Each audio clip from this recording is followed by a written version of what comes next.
Simon कनाल का हमारा plot size है जिसका 32,400 हमारा कवर एरिया बन रहा है।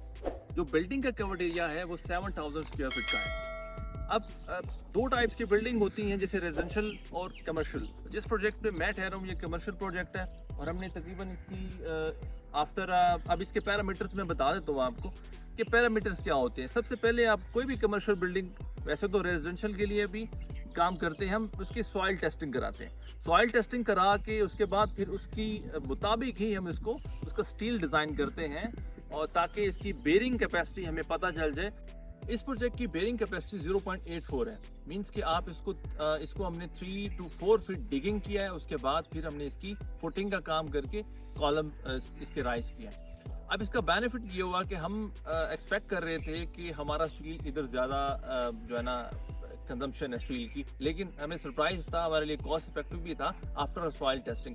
सॉइल टेस्टिंग का बेनिफिट ये होता है, किसी भी कॉन्ट्रैक्ट में जब हम कोई भी कॉन्ट्रैक्ट लेते हैं तो हम सॉइल टेस्टिंग उसका ज़रूर करवाते हैं ताकि वो उसकी एक बेरिंग कैपेसिटी और स्टील की लोड हमें पता चल जाए। अब मैं आपको फुटिंग दिखाता हूँ, जो कि फुटिंग हमारी मिनिमम साइज़ 8x8 भी है, 12x12 भी साइज़ है।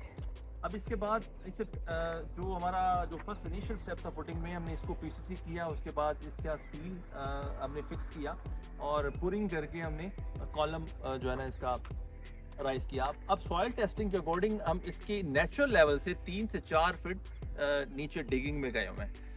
बेसिकली फ्रेम स्ट्रक्चर बिल्डिंग का मकसद ये होता है, जिसे हम कमर्शियल बिल्डिंग कहते हैं, उसके अंदर हम स्टील ज़्यादा इसलिए लगाते हैं ताकि ब्रिक का मिनिमम यूज़ हो। ब्रिक हम इसलिए यूज़ करते हैं पार्टीशंस में, रूम्स में, हॉल्स में। कोई भी हाई रिस्क बिल्डिंग देखते हैं तो आप उसमें हम सिर्फ ब्रिक्स का उस तक यूज़ करते हैं कि पार्टीशन के लिए, लेकिन हमने यहाँ यूज़ किया इसलिए ताकि इसकी स्ट्रेंथ इसे ज़्यादा मिल जाए। लेकिन इसका हम यूज़ ना भी करें तो इसका कोई बिल्डिंग पे कोई इफेक्ट नहीं पड़ेगा। स्टील जो हमने इसका यूज़ किया वो 60 ग्रेड का यूज़ किया है और इसमें 8 सूत्र, 3 सूत्र और 4 सूत्र का यूजेज है और 3 सूत्र द टॉप स्लैब यूज होगा। कुछ विलास 824 हमारा यूनिट जो ग्रे स्ट्रक्चर ऑलमोस्ट कंप्लीट है और फ्लोर का रिसेंटली जो पीसीसी हुआ है, वॉल डिज़ाइन तकरीबन इससे कंप्लीट हो चुके हैं। स्टेयर लॉबी की तरफ चलते हैं। स्टेयर लॉबी में इस वक्त हम मौजूद हैं। इसकी वुड स्टेयर्स आनी है क्योंकि इस वक्त एम्प्टी है और बॉटम रूम इसके साथ हमने अटैच्ड। ड्राइंग रूम और डाइनिंग हमारा अटैच्ड है।